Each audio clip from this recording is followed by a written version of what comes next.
Okay, right. I think that's enough of that. The last thing I wanted to talk about, just briefly, was there's was it yesterday or the day before? We had the Queen's speech in the UK, and contained in the Queen's speech, the government have committed to banning conversion therapy, which is brilliant, fantastic, all for that. However, they have promised a ban of some sort for 3 years now. It was 2018 the initial pledge was made. So what's the delay?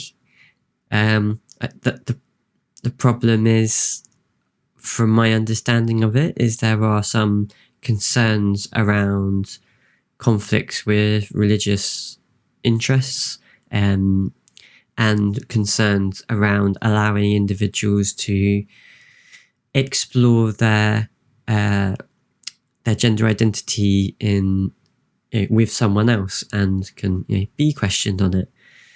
So they're two fair questions. But first, we get into this announcement on that there will be a ban. So what happened yesterday is they did say there will be a ban. However, they first want to do a consultation to find out the different views of the public and other key stakeholders who would be affected by any law that would come into place. As you can imagine, especially someone who's trans and had been waiting on the result of the Gender Recognition Act consultation, for that to only be discarded, even though the results were in favour of reform of some kind, I'm somewhat sceptical around another consultation. To me, it just feels like stalling for time, kicking it down the road. I know the phrase is kicking the can down the road, isn't it? But it just feels like that to me. What are they consulting on? What are they consulting on that they haven't already consulted on? Yeah, it's incredibly frustrating. But anyway, let's get into this. So, campaigners have called on the government to stop delaying the ban of so-called conversion therapy. The ban for England and Wales was announced in the Queen's speech, but it will be preceded by a consultation. It will consider religious freedoms and how to protect accredited professionals in a move welcomed by some groups. A document signed by a number of health groups defined conversion therapy as the attempt to change someone's sexual orientation or gender identity. So this is memorandum, can't speak, memorandum. I'm adding an I in there, screw it, that's how you say it, okay? That's the official way to say it now, of understanding on conversion therapy in the UK. So this was, 3.5 years ago now, but we've got some well-known bodies on there, obviously allies, but we have less bias organisations on there, the NHS, Psychoanalytic Council, British Psychological Council, Albany Trusts, not sure what AFT is, I can't read that, the ACC, so Association of Christian Counsellors, the ACP, who looks like hosted this maybe, National Counselling Society. So anyway, so lots there, it's a mix. So they were saying it's defining as, what does it describe that? So, here we go. For the purpose of this document, conversion therapy is an umbrella term for a therapeutic approach or any model or individual viewpoint that demonstrates an assumption that any sexual orientation or gender identity is inherently preferable to any other, and which attempts to bring about a change of sexual orientation or gender identity, or seeks to suppress an individual's expression of sexual orientation or gender identity on that basis. Okay, that's a wordy paragraph there, isn't it? Okay, so they're just saying there, in my simple terms, that it's for the purpose of, I guess, engaging in some sort of dialogue or whatever it may be for the purposes of changing someone's sexual orientation or gender identity because it's, say, more preferable. In fact, they even say that inherently preferable to any other.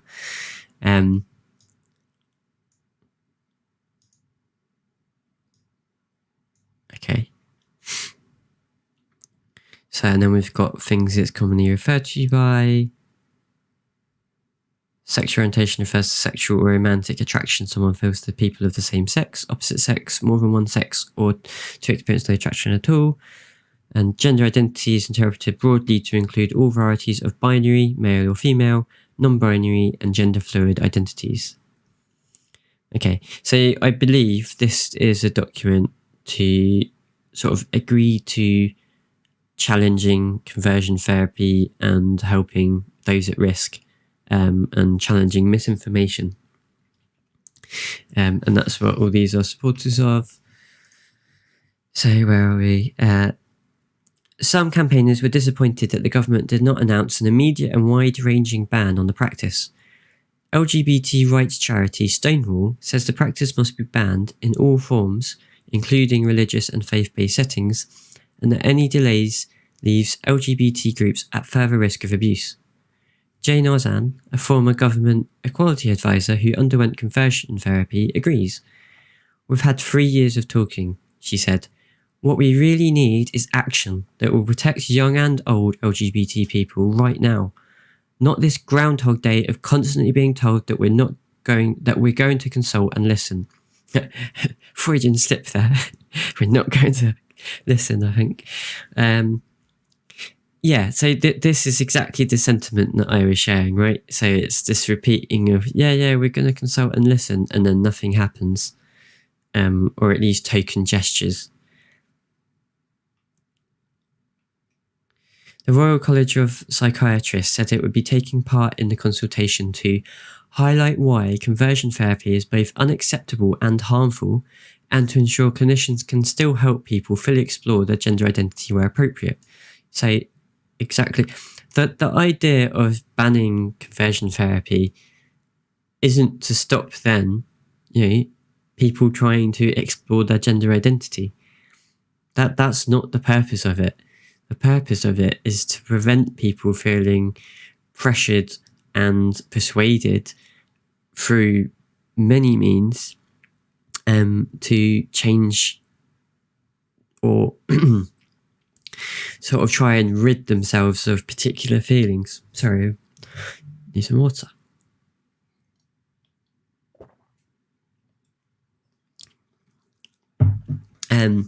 Sorry. So, if someone's attempting to engage with someone and they are trying to help them to, bury those feelings or rid themselves of those feelings of either homosexuality or of a different gender identity that doesn't perhaps conform with their sex assigned at birth, that is a form of abuse. That's society's, you could argue society's, but that's someone else's definition of what is correct and what is better being imposed on someone else. And it's not to say that people can't voluntarily go through this either. Like, people who, I don't want to use religion necessarily as, religion has good points too, but in this example, historically, gay people have been shunned in religion. It's, it's seen as a sin. Homophobic. Being gay has been seen as a sin, and it's lesser than. And so it's in that culture, or I should say in that atmosphere, it's people will be made to feel sort of uncomfortable with those feelings, like there's something wrong with them, and feel they should get rid of them somehow, or suppress them, and can seek support for that. Now, that's not good. What you want is someone who is going to help someone really sort of look at themselves and explore either their sexual orientation or their gender identity, but isn't pushing them one way or the other. There is no, well, this is better, or we should be trying to repent for a sin, or, oh, well, you want to be able to have children, you want a classic family. Because as someone who's trans, a lot of my own thoughts growing up actually were, oh, well, I can't do it because it's not as good because I won't be able to have children, which isn't actually true. And this is where misinformation comes in. But these things can, they are a form of abuse, right? You're making someone feel lesser than for their identity or a part of who they are. So, and this is what this is.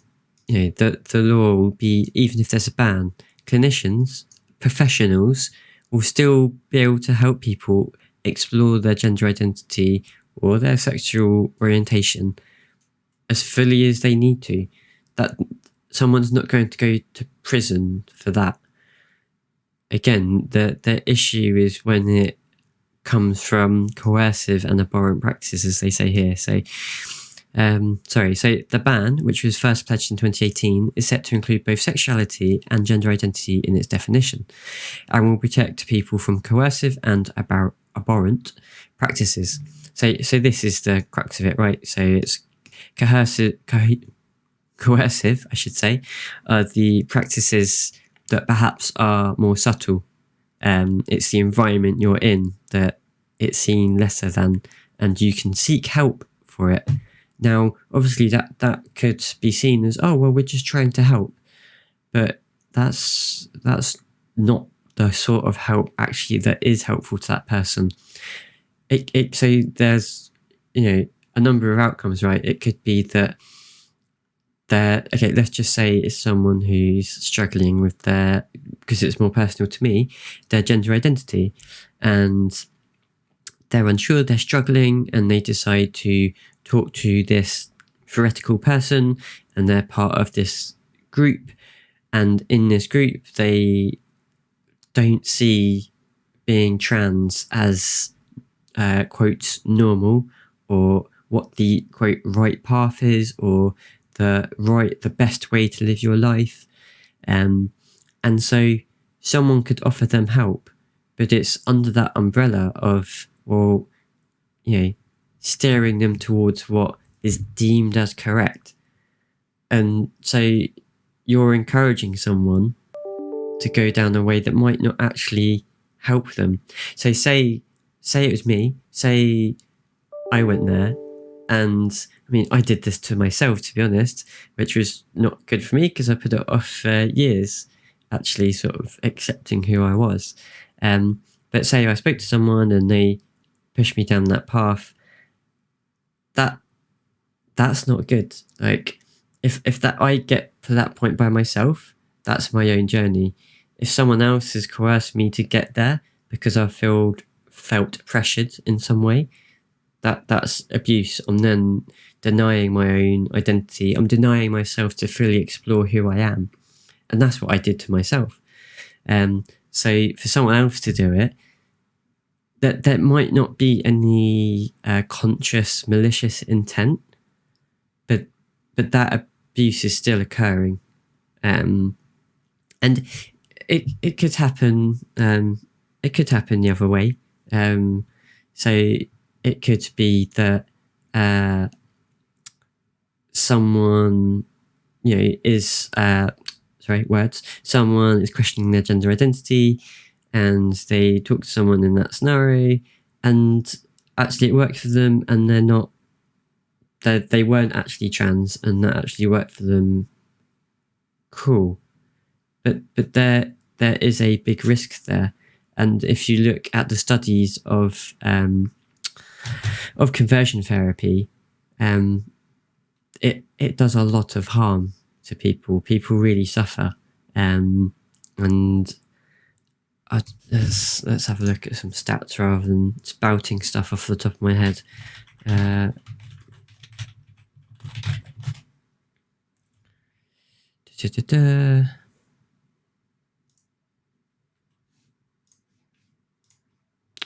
There's always an agreement somewhere, isn't there? So actually,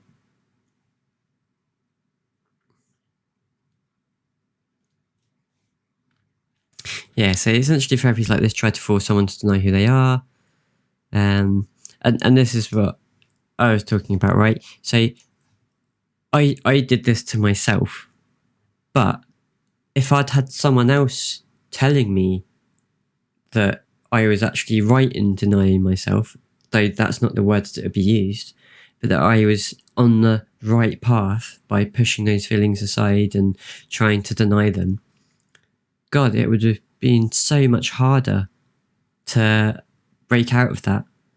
And the loathing for myself, I can't imagine what that would have been like. And so, as it says here, it can lead to even more mental health complications. Some studies show that people who are exposed to this type of therapy experience depression, suicidal thoughts, suicide attempts, and setback in life accomplishments. So this is what I was looking for, studies. So if we got a results anywhere, abstracts.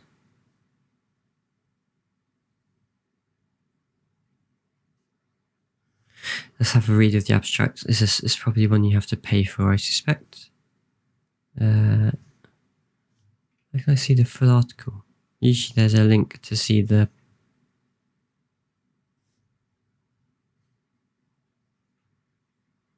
Oh, strange. I'm either blind or it's not there. Probably blind. Studies of adults who experience sexual orientation change efforts, SOCE, okay, I haven't come across that acronym before, have documented a range of health risks. To date, there's little research on SOCE, or I'll just say SOC, among adolescents, and no known studies of parents' role related to SOCE with adolescents. In the cross-sectional society of 245 LGBT white and Latino young adults, ages 21 to 25, we measured parent-initiated SOCE during adolescence and its relationship to mental health and adjustment in young adulthood.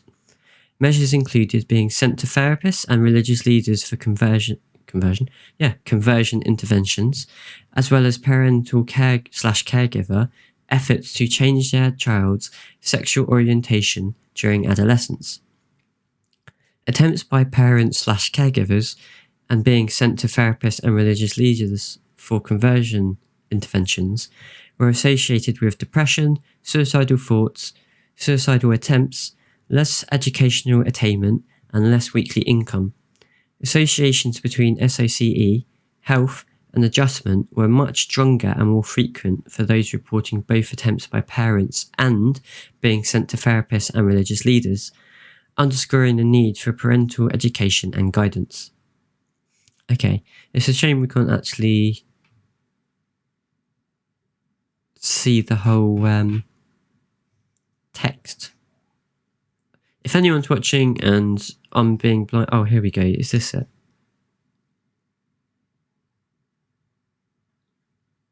Yes. And I'm assuming you have to pay. Yep. Okay. Yeah, maybe I'll do that at some point. Just intrigued. But just from the abstract, I'm just interested in what methodology they used. But that does tally with other things I've read.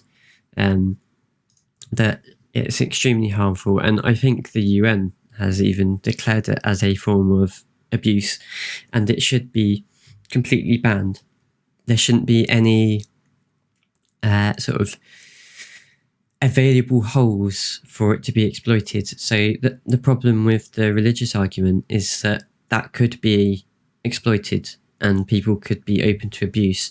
A large chunk of conversion therapy happens in religious contexts, often because of the connotation around being gay or being trans in that environment.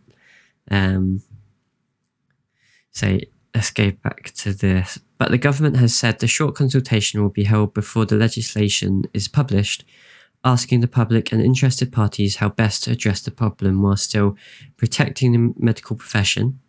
Yeah, that's fine. That should be done anyway. Defending freedom of speech. Not quite sure what defending freedom of speech is there. And upholding religious freedom. Okay, so protecting the medical profession. Yeah, that's obvious. That's allowing, as previously stated, for a trained therapist or counsellor to be able to help an individual explore their gender identity or their sexual orientation.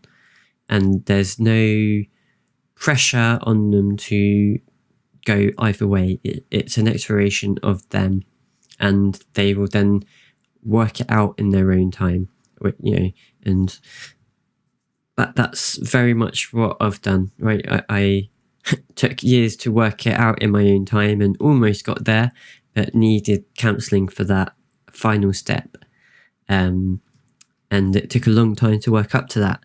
But if I'd had someone telling me, say my parents, say I talked to my parents first about it and they weren't supportive. And by supportive, I don't mean like they were singing and dancing. Obviously, can have reservations or concerns and still be supportive. That's not at all what I mean. I disagree that just because someone is asked questions or questions that could be considered are probing your thought process, and it is sensitive because it's your identity, right? But I don't think that's off the bat then being unsupportive. It's often with parents, it's because they're concerned about your well-being. Again, and I'm equally not denying that there aren't some parents out there who unfortunately do put their own views ahead, especially in something like this when it can feel to the outsider to the feelings. So, any parents or siblings, if there's not been any obvious signs, it can come out of the blue from their perspective. And that by itself can be quite hard to grapple with.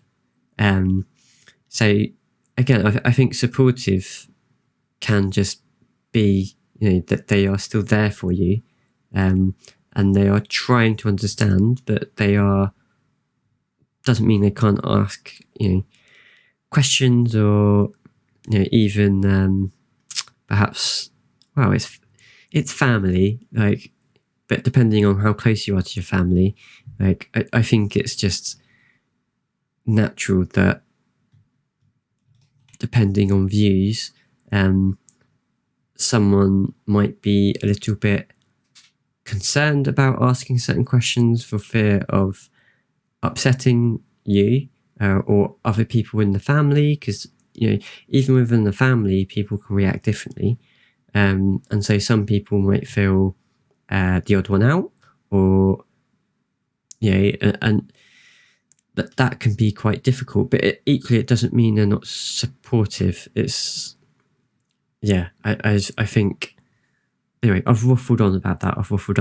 But where did I get to? So protecting the medical profession. So as I said, I was trying to give an example, wasn't I? And then I sidetracked myself. Say my parents have been brilliantly supportive, and asked questions about things, but that didn't necessarily come straight away. It can take time, but I've known my parents have always been there for me, and I feel very lucky for that. Not everyone's in that situation, and that's where I say, that's where there are unfortunately some families who aren't supportive, who do just dismiss it, and that's incredibly difficult. I think it's not the best, but I think a reasonable thing to hope for when if someone was to come out as trans to family is that people at least respect you and they try to then understand without being confrontational. I think that is still support. They are trying to understand themselves. They're trying to ascertain, because from their point of view, it could be, as I said, they've never seen any signs of this. So from there, they're thinking, oh, have they thought this through? Now, in my case, I've been thinking it through for decades, like a couple of decades. But, my family didn't know that. So you can understand those sorts of questions.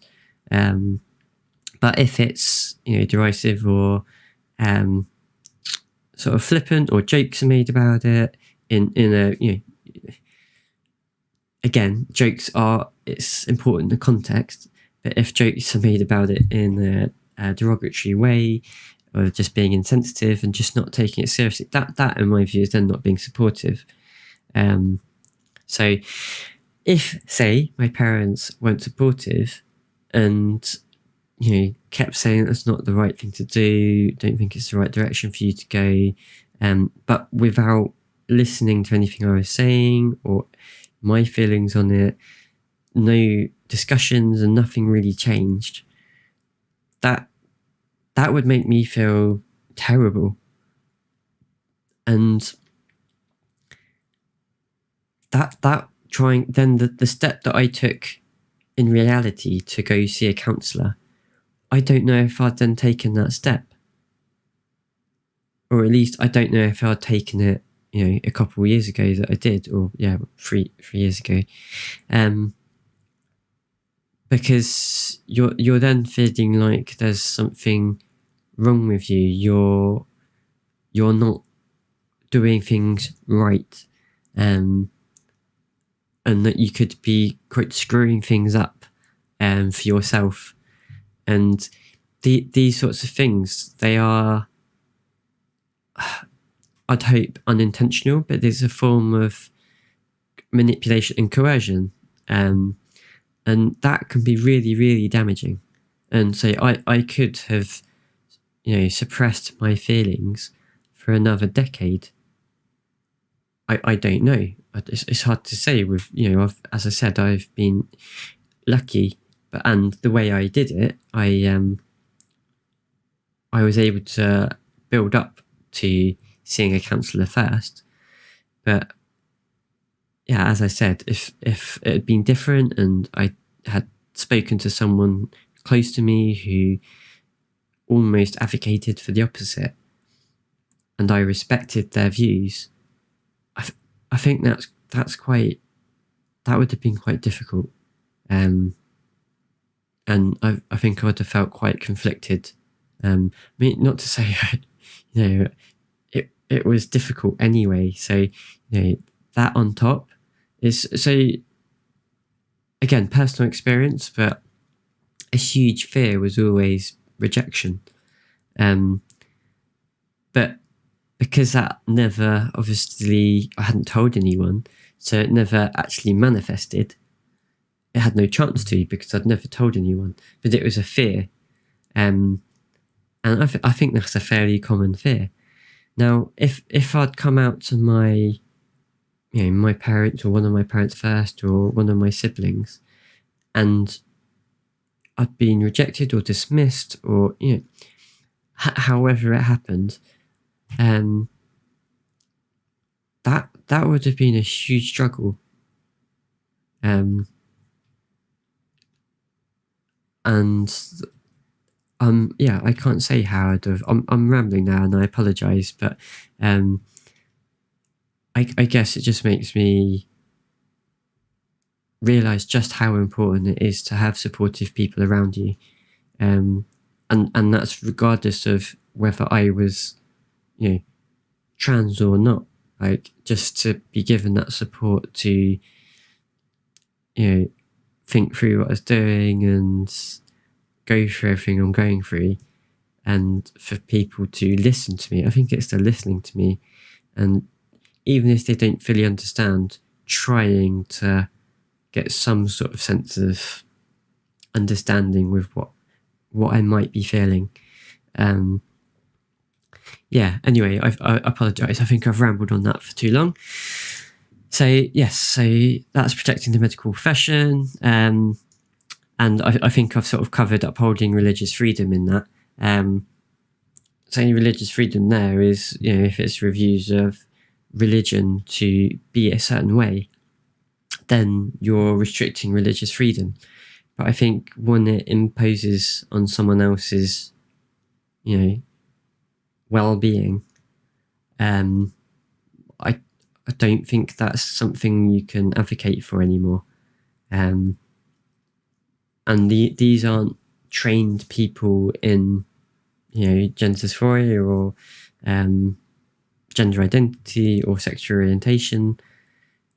So in terms of a medical, maybe some are, but again, that should be done then in a medical capacity as a counsellor or therapist, with an aim of purely getting the individual to understand themselves better. That's all there is to it. And unfortunately, if you're representing a particular religion and the beliefs associated, you are going to impart that most likely to some extent in your help, quote help, that you give to someone. And I'm sure there might be some people who are very good at separating that, but it's, given the evidence that it causes so much harm, let's ban it. Let's ban it. And we've only been talking about sort of conversational type conversion therapy. I mean, there's worse with electroshock therapy and all of that. That's just horrendous. But I don't think anyone's arguing that stuff is positive or good. But yeah, it's I think unfortunately these sorts of things will often clash, because religion and please correct me if I'm wrong, because I am by no means any expert, but it's based on a lot of stuff from many, many, many years ago, and society has changed a lot in these times. So some of those things then that were sort of just, that's how they were, they are different now. And that means there's going to be quite a few areas where, as society grows and changes even more, it's going to rub up against the older religious teachings. It is difficult. I'm not saying that there isn't you can't be religious. I just think perhaps those strict or perceived rules around homosexuality and being trans, I think that needs to be reassessed as to where they come from and the source material they come from, whether that's really what is important to someone who's religious. But that's a whole nother conversation. So, and the final part of that, defending freedom of speech. I'm a little confused what this means. Is this... Yeah, I'm not quite sure what this means. Is this talking about allowing people to question gender identity and sexual orientation?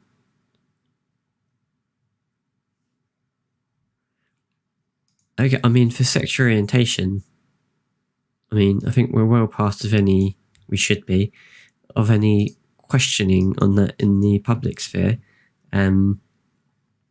So I'm not sure what freedom of speech you're defending there. Someone's sexual orientation is their own business. in terms of gender identity, well, this covers being able to seek professional help for, delving into your own feelings of and who you are. So, defending freedom of speech. So, the only thing I can think is that it's talking about people who speak out against gender ideology. But this, this isn't what this is about, though. I've not heard anyone classify sort of comments on Twitter or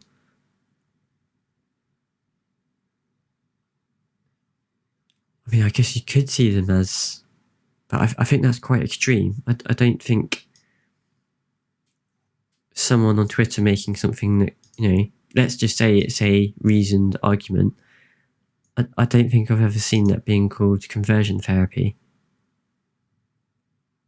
But yeah, I feel free to prove me wrong. My concern here is that it's I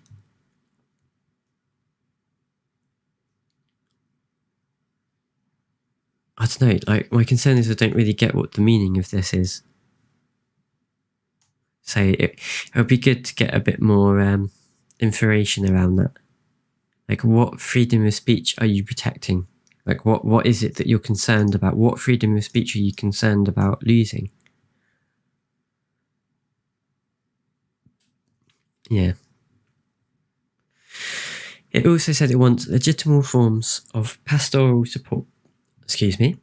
Pastoral support to be allowed to continue, including prayer to help someone explore their sexual orientation or gender identity.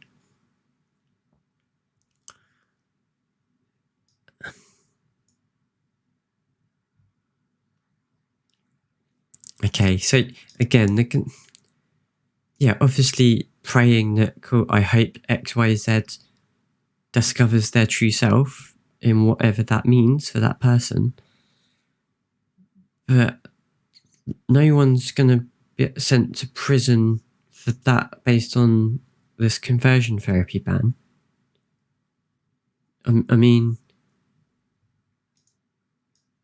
assuming they're talking about group prayer where it's spoken out loud, because otherwise, no one would know what you're praying. And, no one's intending to police thoughts that I'm aware of. So,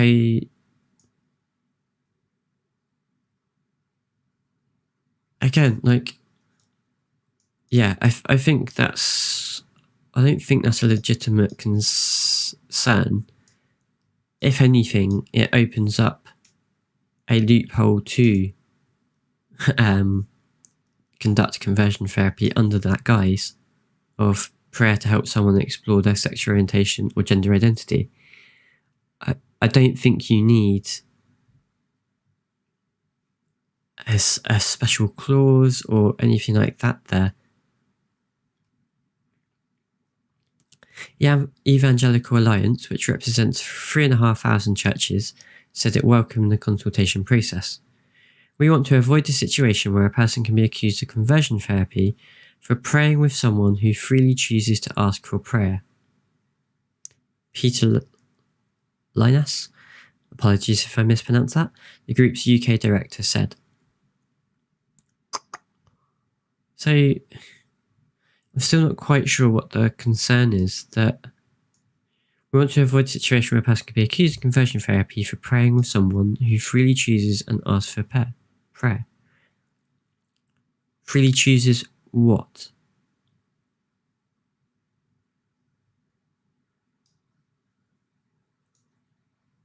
I'm not sure what this means. What, freely chooses conversion therapy? Because no, that's not help. What they need is to talk to a professional, say a counsellor or a therapist, to explore their feelings and whatever is right for them. I'm absolutely not saying that they're always going to actually be trans or gay or whatever. Like, you could apply, to whatever aspect of someone's identity. But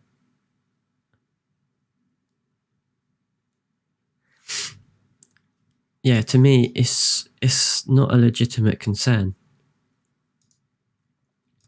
For me, this is the same as the C16 bill in Canada, I think, from a few years ago, that people were concerned that it was going to throw people in prison or fine people for using the wrong pronouns when referring to someone, when in actuality that was never the case. There was nothing in the direct law that stated that. From memory, there was guidance relating to the law, C16, that in the guidance, it said that someone should refer to someone using the correct pronouns. But that wasn't actually law. Now, I think people often relied on the guidance when assessing the law and whether or not it had been breached. But even then, I believe a number of legal experts looked at it and said it's highly unlikely anyone would ever go to prison or be fined for using the wrong pronouns. And what do you even mean by using the wrong pronouns? I mean, the way it was said was, someone just accidentally does it and that's it. They're being taken away. You're going to prison now.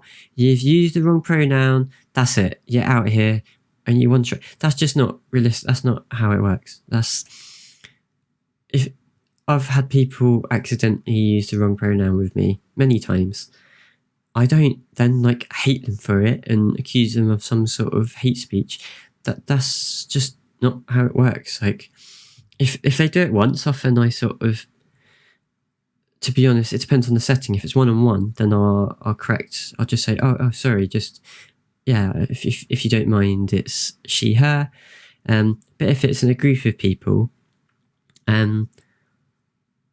often when someone does that, you can find that people might look at you, or there's a slight discomfort suddenly in the room, and they will pick up, most of the time, they will pick up on that too, and either not say it again, or will then correct themselves. And if they don't say anything, I tend to then, wait till the next time, and if they do it again, then I might just say afterwards, just, oh yeah, sorry, just, do you mind just referring to me as she, her? They're my preferred pronouns. And it's just a simple conversation. And then, hopefully most people will just go, oh yeah, I'm really sorry. And that's it. It just comes down to basic respect. And I'm not asking for that person to completely agree with, quote, who I am. That my identity is my identity. Their identity is their identity. I don't have to fully agree with every part of their life, but I can still respect them in terms of a human being, unless they've committed some sort of heinous crime. But even then, I think it's better to try and reform people as far as possible. But that's a massive tangent. Yeah, I mean, it's you have a conversation with someone. You say hello to someone. If they get your pronouns wrong, you just say, "Oh, sorry, yeah, it's she, her, he, him, whatever." They then that's it. And most people will do that. They might slip up a few times. Again, no one's that I know of running to HR, and there's not this epidemic of people being accused of being transphobic at work just for accidentally getting the pronouns wrong when actually it was a genuine mistake. These issues more occur because someone's purposely misgendering, and that's just lacking respect. And this is where, for me, that starts, if someone purposely does that and repeatedly, that starts to fall into abuse category. And that should be treated in the same way as racism. So, but no one's going to prison for accidentally misgendering someone. But that's very much what was pushed and it caused a massive uproar. And this, to me, feels like the same thing. People aren't going to be, tried and convicted because of prayer. At least, I'll just caveat that I'm not quite sure what they mean by this. But if they talk about they're just praying in a group and hoping for someone's well-being, and that they find their gender identity, or they sort of become comfortable with their sexual orientation, whatever that might be, that's absolutely fine. If they are mass praying that they hope someone, finds that they are straight, the true way type thing, that, that's coercion. That's I don't think you should be doing that. You're trying to impart what you believe is the correct identity onto someone else. I mean, you can do in private whatever you want. That's cool. But if it's a massive people and they're there too, that's coercion. They should be seeking professional help, and a religious institution is not professional help for sexual orientation or issues with gender identity. So let's just finish this off. So a number of health organisations and patient groups signed a document in 2017 warning all forms of conversion therapy were unethical and potentially harmful. Yep, so that's that document we looked at earlier. The practice can take many forms, some of which, like corrective rape, are already illegal. About 5% of the 108,000 people who responded to a 2018 LGBT government survey said they had been offered some sort of conversion therapy. Say, what's that? Say you're talking over 5,000 people, so it's a reasonable amount of people, while 2% had undergone it. More than half said it was conducted by a faith group. Okay, so that's pretty significant, and that's why there's concern around this, where is it? Yeah, upholding religious freedom part, because that could just be a loophole.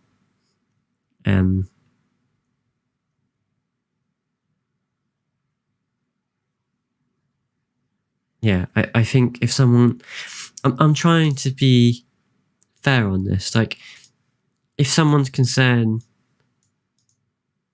is that, if, as I said, if they literally just say, and try and help them explore their feelings, but don't, I just think it's very iffy ground. It's like giving,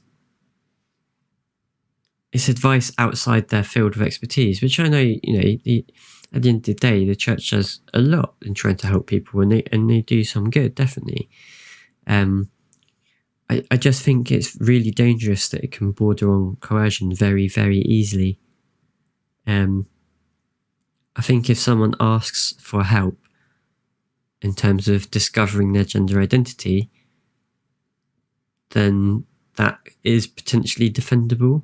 If what's conducted is,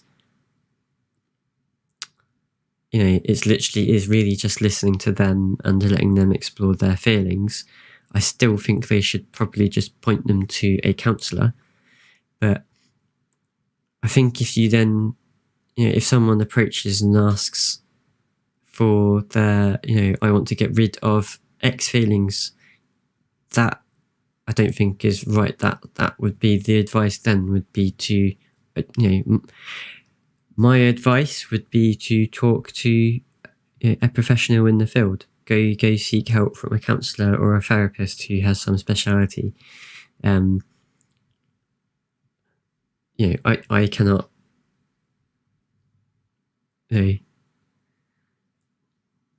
cannot answer it for you. I think that's the issue here, whether it's a conflict of interests. That's I think what sums it up the best for me. It's a conflict of interests.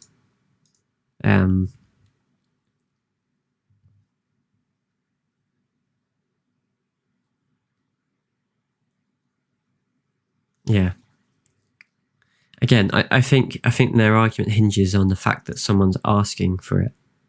But as I've said, people in a certain environment can feel like that way. They can feel they want to get rid of it. Like, I've been through many times in my life where I've wanted to get rid of all my feelings, and that's it. Never look back. It's all good. And I tried. God, I tried, but it didn't do me any good. And that's why I don't think that should be allowed. And it's very sticky.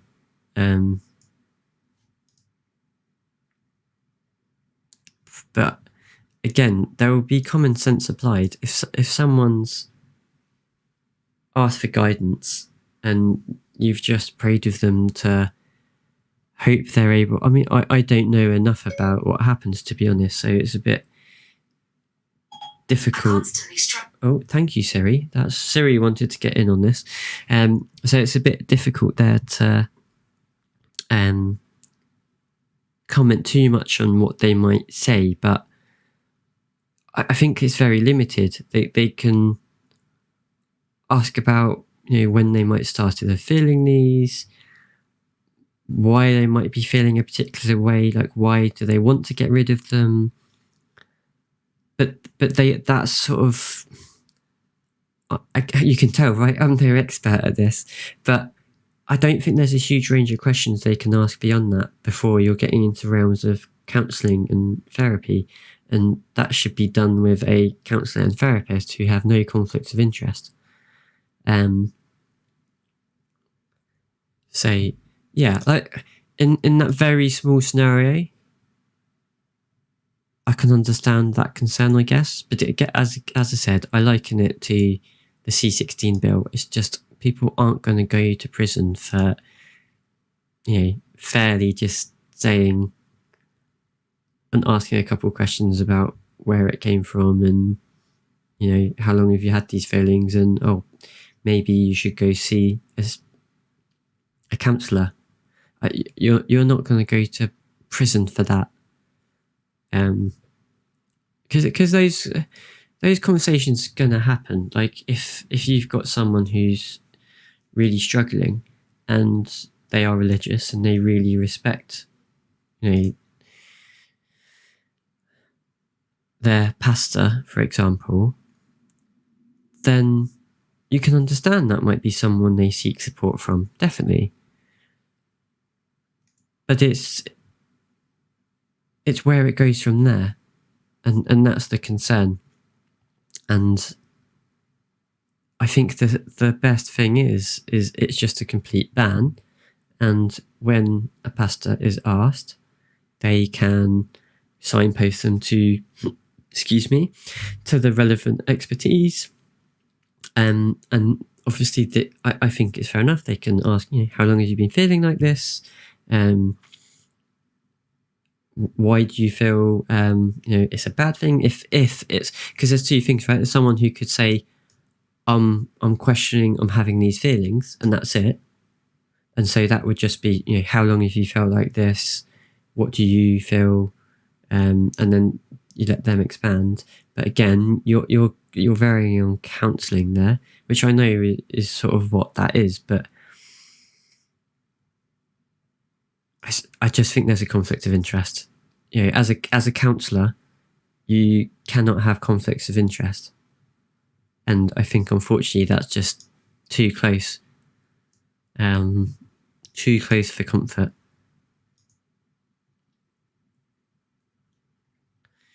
Anyway, so where did we get to? Oh, well, one in 5 received it in healthcare professionals. So yeah, that's a concern as well, right? Smaller percentage, but that's still a concern that some healthcare professionals were doing it. Now, I don't know the reasons for that. Is that because they've been referred by faith groups? Is that just because they happen to be the professionals they've seen? And that's a very interesting one. But what I would say there is the reason that's dangerous is because that's against the medical advice. So you're doing harm. You're breaking your Hippocratic oath.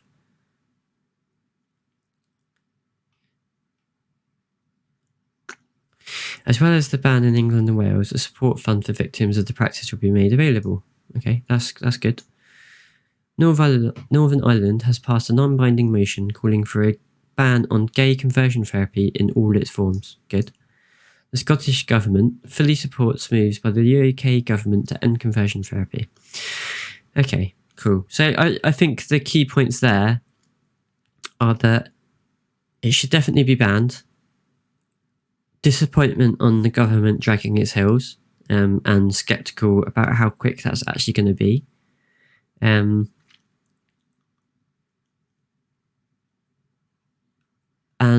then really, I mean, as I said, the freedom of speech thing, I'm not quite sure what they mean, but it feels like the only sticking point is the religious freedom, and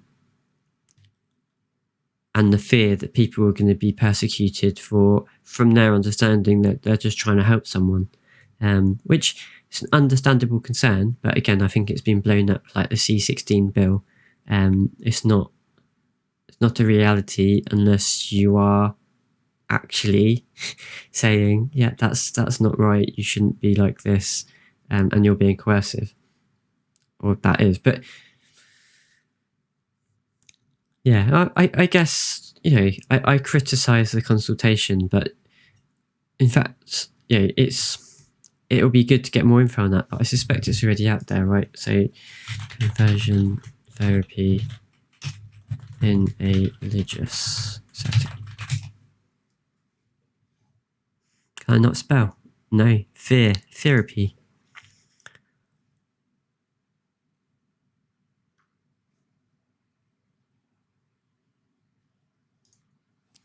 So what's this?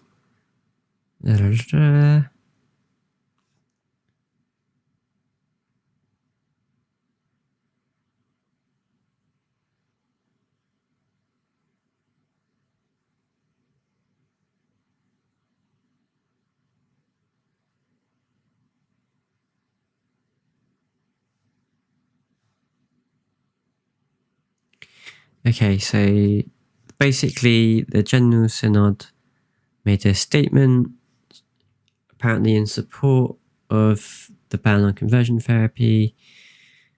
Have there so many problems? It first passed back in 2017, never mentioned the word coercive. It wasn't distinguishing between different forms of conversion therapy. There's already definitions. So is this consent about what we're talking about, someone who asked for it? Because this is what I was questioning. So this same person.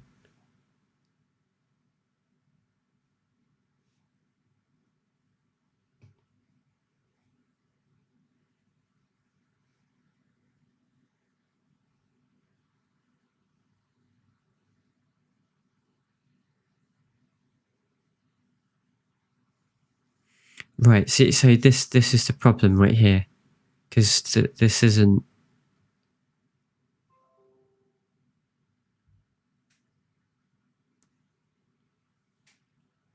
Because this isn't helping anyone, is it? Like, that's... So this is just enforcing someone. Someone is in that circle already, right? This is what I was talking about. They already feel like there's something wrong with them. They don't want those feelings. So to then have people you respect then gather around you and pray for you to, you're just pushing your potential identity, or at least discovering who you are, even further down. And unfortunately, that's been shown to do a lot of harm. So he's arguing that people asking for a prayer to end their same-sex attraction, so yeah, not good, do so with that. So again, so this isn't even a nuance argument like I was saying then, if this is the same one. So because what my argument was is, maybe they just wanted, if someone came to them and just wanted to, they had they're questioning their identity, and they just wanted to air their thoughts because that's someone they can trust. That, I think, is fine. I think if very careful about, I mean, I don't quite know how you'd quote police that. I mean, people would complain, I guess, if it went too far. But I don't think that's unreasonable. Again, it's just if it branches into then pushing them one way, which, you know, is breaking what a counsellor should do. They're there really for you to, you know, discover yourself, not for them to guide you to a version of yourself that they think is the right one. And I think with this statement, they aren't helping you, because he's literally just arguing that, well, they've come to ask to end it of their own free will, so therefore that's what we do. But being gay or being trans and having those feelings isn't a choice. So you can argue it's a choice to try and rid yourself of those feelings, but all you're doing is causing yourself harm. So yes, they are making a choice of their own free will, but they're making a choice to do themselves harm in the long run, and you're then perpetuating that. You're making it worse and enforcing that reason for why they think it's bad. That's harmful. So, like, with what said, like, I completely disagree. You know, even if we take out this bit, you know, you're pretending that there's no such thing as being gay.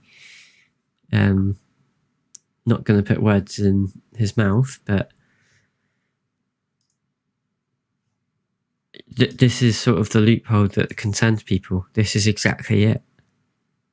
That these people should be seeking counselling help, professional help.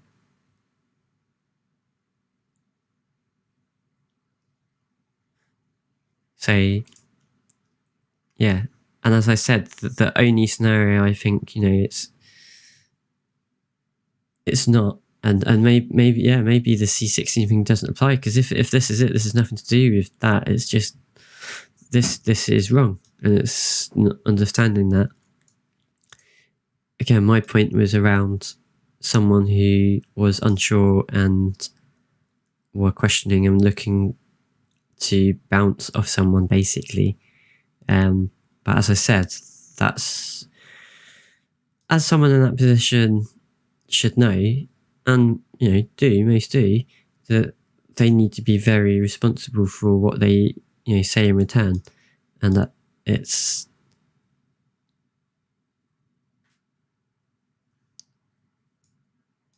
yeah, you have to, I'm not wording this very well, but I just think that there is that legitimate area that someone could walk in and say, I am questioning my identity and want to just talk about it. But I think asking for a prayer to get rid of feelings, that is conversion. That is conversion therapy, it's coercion. Whereas the prior, as long as the person talking to the individual looking for guidance isn't pushing one way or the other, it's purely sort of, as I said, questions around, when did you start feeling like this? You know, why do you, like, and it's very much led by what they say, right? You know, if they say, you know, they don't like that feeling, they think it's bad, then it's, why is that? And you let them talk, and I think the most you can do is then point them to a professional